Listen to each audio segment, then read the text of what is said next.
Hello, everybody. Thank you very much for joining us this evening. It's great to see so many of you, and it's fantastic to have Lucy here. And we're really, really grateful, Lucy, for you coming and talking to all of us and sharing your fantastic knowledge with us.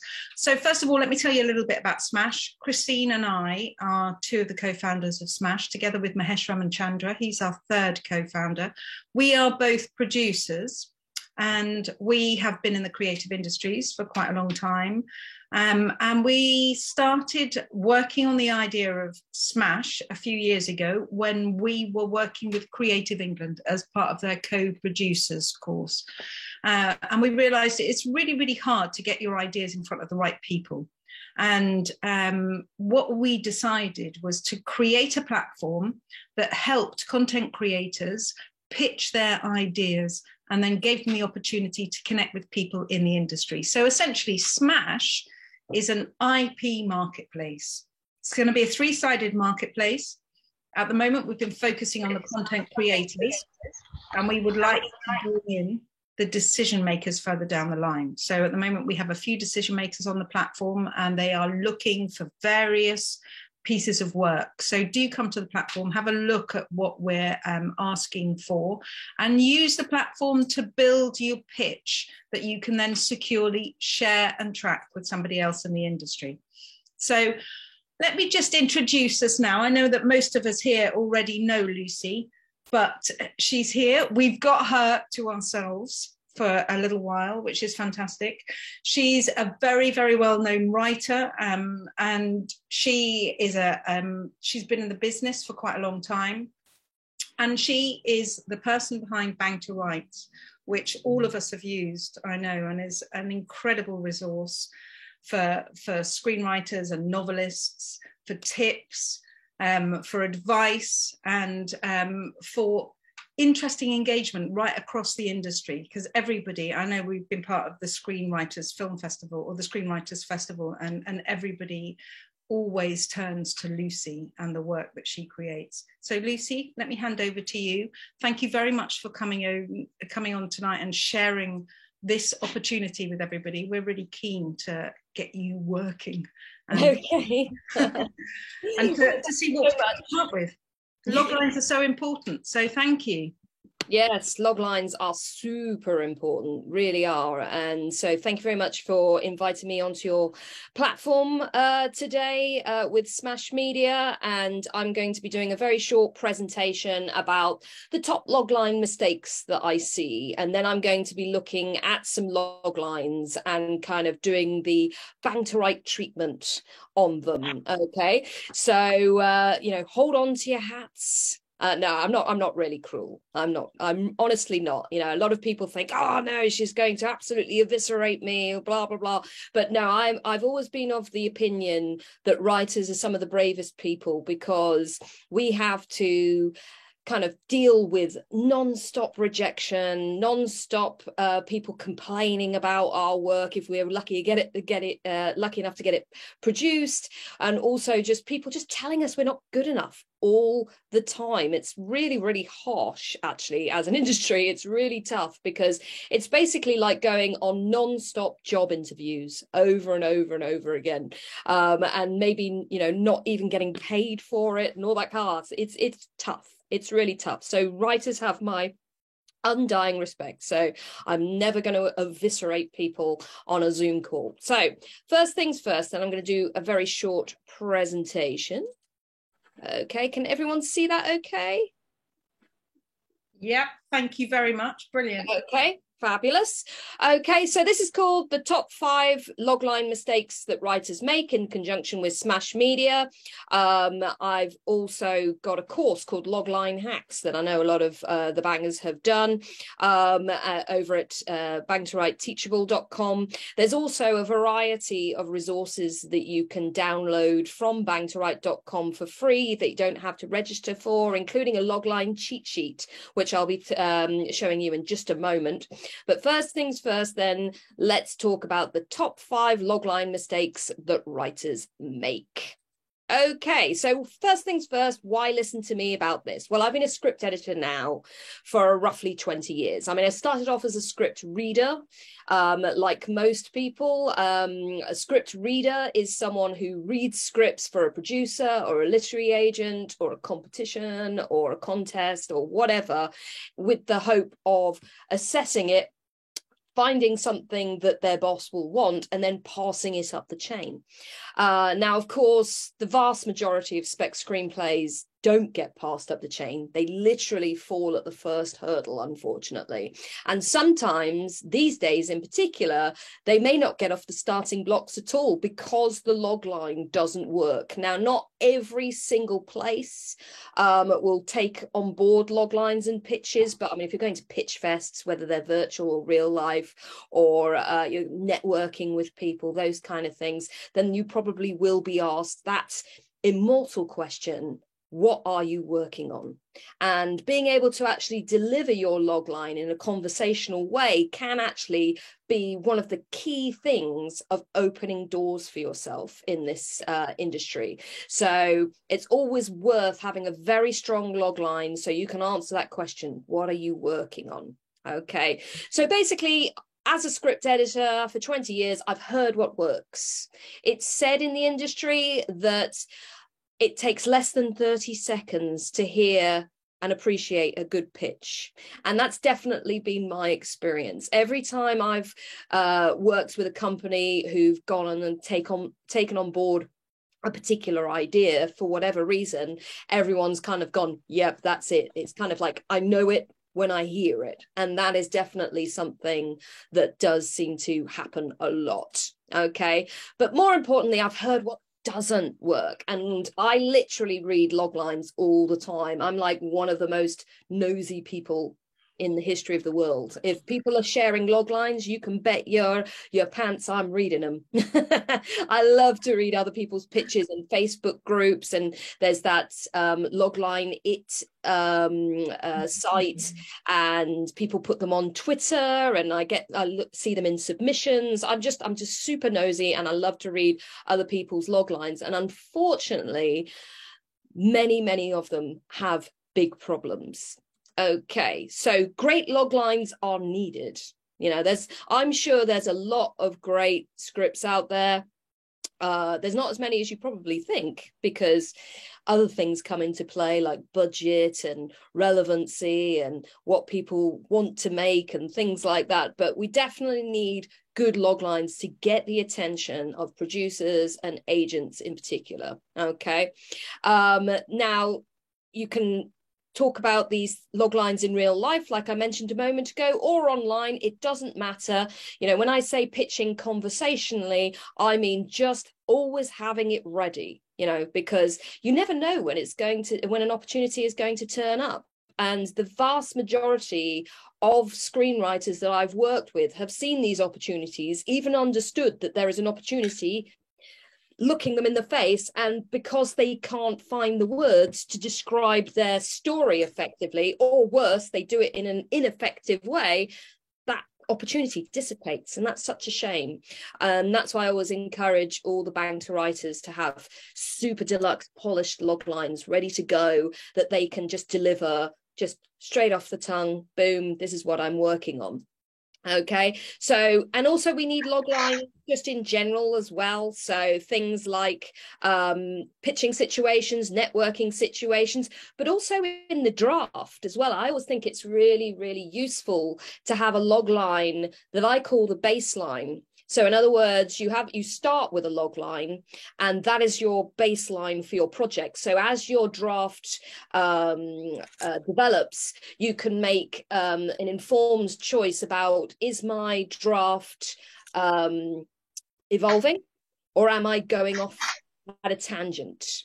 Okay, so, and also, of course, blurbs as well. You know, we're going to need these log lines for when we release our projects into the wild. So, for example, if you're self-publishing, you will be expected to come up with a decent log line for the Amazon listing. But equally, if you're working with a publisher, even one of the big five, they still might ask for your input on that. Equally, same for DVD boxes, streaming platforms, all that kind of stuff, competitions. You need log lines, and you can't get out of it, really. Okay, so moving into the top 5 logline mistakes. Number 1 is too vague. Okay. A lot of writers really worry about spoilers, and so they really couch it in language where they describe around the story. They don't get right straight into the bullseye, the meat of the story, which is a real missed opportunity. Instead, they will use kind of cliched language like secrets and lies. And the problem with talking about secrets or lies, or secrets and lies, is that could mean anything. Could literally mean anything. And secret in particular is probably one of my pet peeves as a script reader, because I have seen that word secret applied to every genre, every type of story, you name it, and it doesn't give us a sense of what this story is about. We need to get out of the intangible, as I call it. You know, secrets are intangible, and we want to actually understand what is the real event here. What is the meat of this story? Okay. Another one that really winds me up is a character having to face his or her demons. It's like, oh my goodness. I have literally seen this applied to every genre, every character, you name it, you know, rom-coms through to horrors, through to dramas. You know, these are probably the 2 top vague, cliched language choices that writers make. So do try and avoid that. I've got a case study on Bang to Write, actually. It's called something like the number 1 pesky word that kills your logline. And it's about secrets, because I hate that word. So do go and have a look at that. Okay, the second logline mistake that I see on a regular basis is it's too long. Okay, the average, you're supposed to be able to have 25 to 60 words, but generally speaking, the shorter the better. Okay, now the more high concept premises, you know, if you're dealing with dinosaurs, serial killers, robots, that kind of thing, generally speaking, the more high concept something is, the shorter it will be. Okay, generally speaking, dramas and literary fiction and all that kind of stuff, they can be longer, because it's character led. Because a lot of people talk about high concept versus low concepts. No, there's no such thing as low concepts as far as I'm concerned. You will find some screenwriting gurus talking about low concept, but I've never heard that in the trenches of reality in the industry. Okay, these are people that are kind of one step outside normally. They're doing, you know, consultancy and all that kind of stuff, but they're not necessarily working with producers every day. So producers and agents don't talk about low concept. They talk about a story being character led. Okay, so in other words, the everyday stuff, the kind of struggle, the individual struggle of being whoever you are, is character led, versus the high concepts, which is like big robots, dinosaurs, serial killers, all that kind of stuff. Okay. So number 3, uses questions. Okay, this is a real pet peeve of mine. Okay, because usually it says something like, will the character do X, Y, Z? You know, will she be able to get away from her abusive husband? Will she fall in love with the handsome pirate? Will she do this thing? The answer is nearly always yes. Otherwise, there is no story. So why have a question in there? Okay, because otherwise it's not that. Now, sometimes people do questions for other reasons, like they might say, what if this such and such happened? And it's like, okay, I like that as like a catalyst or a trigger, but it's not a real logline. Okay, it's something, it's kind of saying to someone, oh, I've got this idea, but it's not quite whole yet. And we're going to be talking about that in more detail later on. Okay. Number 4, one of the 3 C's is missing. Okay. Now, those 3 C's are characters, conflict, and clarity. It's really surprising how many times one of these things is missing. Generally speaking, writers know characters need to kind of be the feature of the logline. 9 times out of 10, they get the character element. So they'll have a young woman does blah, or a young man does something. And that's absolutely fine. But they forget that they need to do something in terms of the conflict. They need to have a sense of something bad happening in some way, okay? Because drama is conflict, and that means drama is bad things happening 9 times out of 10. You know, even if we're thinking about these things which are quite nice and feel good kind of stories, they still have to go through adversity in some way.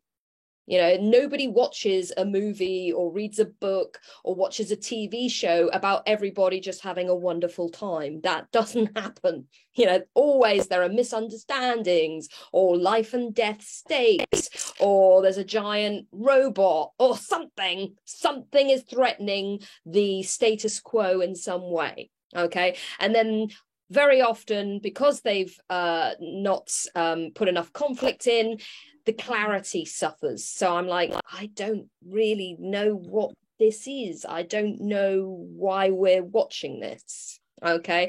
Basically, when we're talking about the 3 C's, we're talking about the who in terms of the character, the what in terms of the conflict, and the clarity is why this story. A lot of producers say, why this story? Why now? Why should I care? Why should I watch it? Why should I give you money to make it?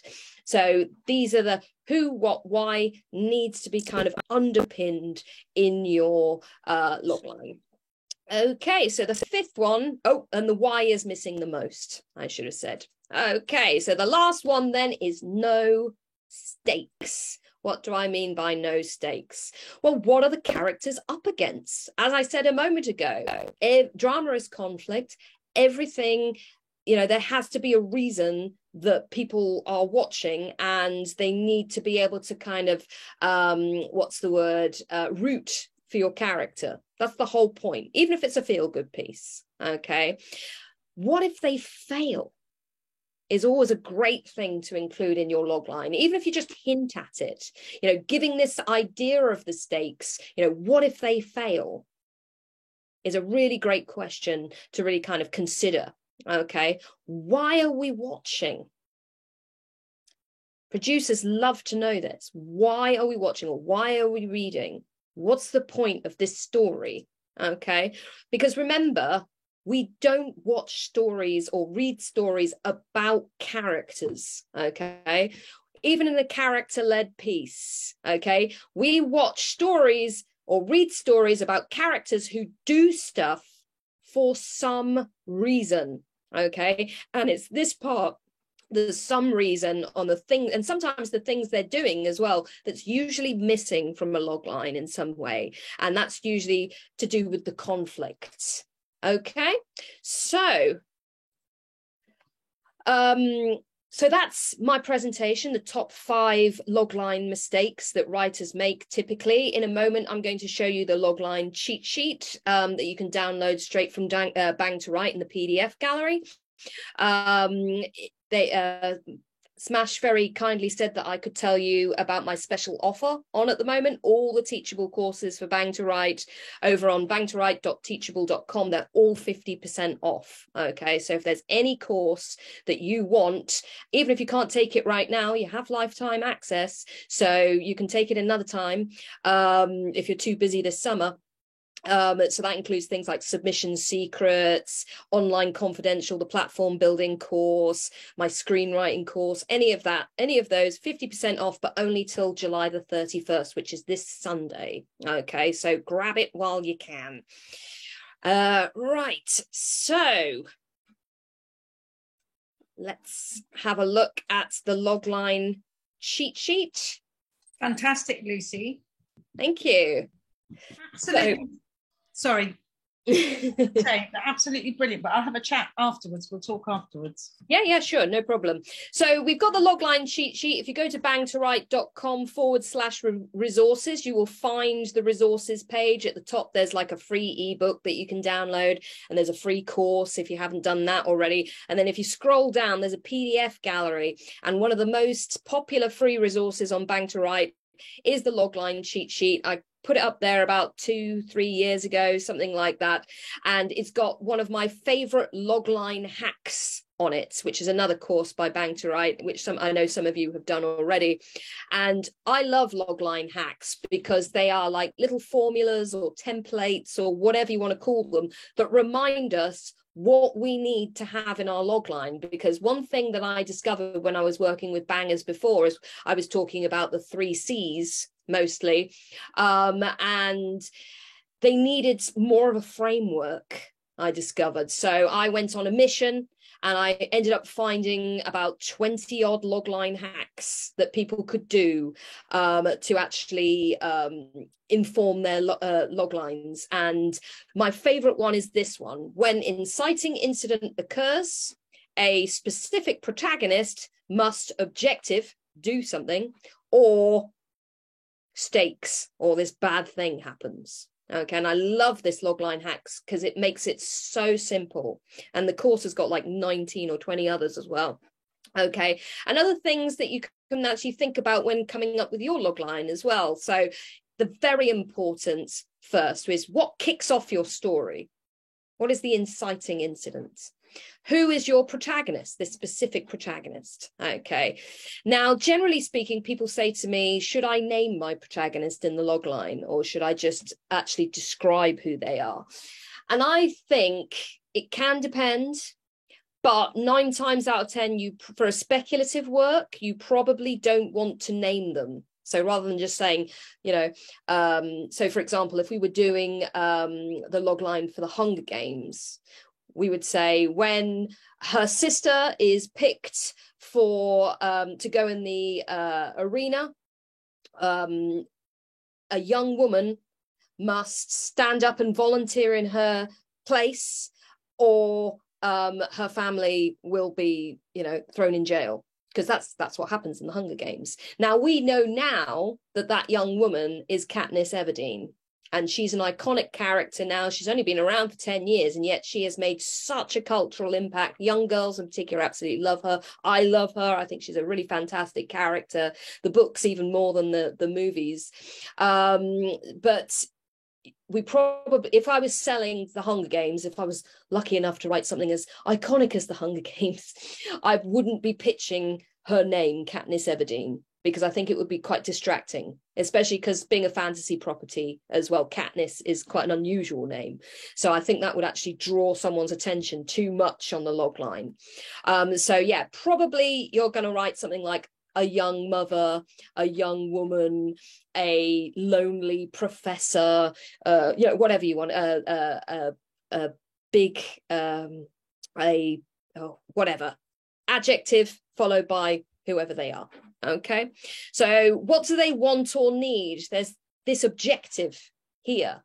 Okay, and what happens if they fail, as in the stakes? Okay, these are the 4 most important things you need when you're thinking about your logline. Now, also, you could include other things, and I have seen many loglines with these things in as well, like who is the antagonist, for example. Okay, what obstacles get in your protagonist's way? You could think about it like that, in those kind of terms, if you wanted to. Where is your story set? If it's set in present day, nowhere that's particularly important, then probably you wouldn't need that. But equally, if you're writing a fantasy world or a dystopian world or something like that, then where your story is set might be very important. And then why this story as well, because of course industry pros absolutely love that phrase. The number of meetings I've been in over the years where I've been asked it, or I've seen poor writers like rabbits in the headlights when somebody goes, why this story? And then they go, I don't know. So thinking about that in advance can be really, really helpful as well. Okay. So before we go over to the log lines that I'm going to dissect, Fiona, did you want to talk Yeah, I just wanted to say what a fantastically useful presentation. That has just, sorry, but my dog has just knocked out my electric, my cable. Sorry about that. That's all right. Yeah, really, really interesting. And I've been in the business for a long time, and it's great to see how much structure you've put around this, because log lines are key to absolutely everything. If you're a writer pitching to a producer, and then you're the producer pitching to financiers or pitching to a streamer. Oh, I think she's gone. We have lost Fiona. She was there and then she was gone. Zoom. No problem. But yeah, she was saying a moment ago about financiers, and that's so important to think about, you know, things, whether it's private investment or finance just generally, is none of us can make movies in particular, but also TV series without money. And generally speaking, as someone who has been a script reader and a script editor for financiers for donkey's years now, one thing I will tell you that shocks so many writers is that the money men, and they're nearly always men, I haven't met that many female investors over the years, which I always find really interesting. But these money men don't like reading scripts. They don't like it. They would rather do anything rather than read scripts, because to be quite honest with you, they're not really creatives, they're money men. So as a result, they don't want to read your screenplay necessarily. They want to get someone like me to read it, and then I kind of compose a little synopsis and say, this is what it's about, are you interested or not? And that's so a good log line and a good pitch deck in those scenarios are really, really important, because money men, they just don't want to read screenplays. And some producers don't want to read screenplays. They will literally go out of their way rather than read screenplays and insist people like me read all of them, so they don't have to. Which I was none of my investors have read the scripts of the films they've put money in. Oh, yeah, I believe it. Do you know what? I have even met investors who don't watch the movies that they put the money in because they don't care. All they care about is, will they get their money back? Will they make a good profit on it? You know, it's not about art to them. It's about commerce. And that's why it's such an unholy mix, filmmaking, of art and commerce together. It's crazy. And it's the same to a certain degree in publishing. Obviously, in publishing, you know, we have editors who read the books and who correct the books and develop the books with the writers. And there will be people who own publishing companies who have not read all the books that they have published. Because for some of them, it's not possible. They're putting out 200, 300 books a year, some of these places. And others, it's just like, I don't care. I want to, you know, this is a product and this is a conveyor belt system. And that's the reality of the industry that we work in. It's called show business. And that's really important to remember as well. We have Fiona back. Yes, we do. Apologies for that. No Somebody was feeding my dog downstairs. Hence the fact it ran away really quickly because it was up here underneath the desk and pulled the cable out of my computer. So huge apologies for that. Expect the unexpected. That's what they say. What I was going on about and talking to myself when you all disappeared was how fantastically useful I found those hacks. And as somebody that has to pitch log lines all the time, it's incredibly hard to get a succinct log line. And I think that the information that you've just shared with us is absolutely brilliant. One of the things my pet hates is too long. Log lines are too long. You've lost me. No, I really want to. I thought that it was a really nice, interesting germ of an idea, but you've gone on and you've padded it around. And I know as a producer that's going to be really, really hard for me to sell. I need a line that's punchy and fast that I can then pitch in the lift to the exec that I meet on the off chance as I go into this building. We're here together. I've got a really, really good idea. Well, they don't call it an elevator pitch for nothing, do they? So absolutely. And it's a really, really difficult thing to do, to get such a tight and succinct sentence that shares the emotion, that shares the character, that shares the jeopardy. And that's why, you know, you've already got me, all these points that you've just kind of shared with us, you've already got me thinking about all my projects. and the projects that are on the Smash platform, and you know how we need to revisit these log lines and make them really punch up. Yeah, it's all about, you know, a pithy log line that is just like really hits the bullseye. They're so rare. They're so important. They're so important, and I take my hat off to all the writers here, because this is an incredibly hard thing to do. And so, and you know, anything that you're doing to help is just fantastic, because it's very, very easy for all of us to say that doesn't work. No, you know what, that doesn't work. And me as a producer, I can't really sell that. And undervalue how hard it is. Yeah. So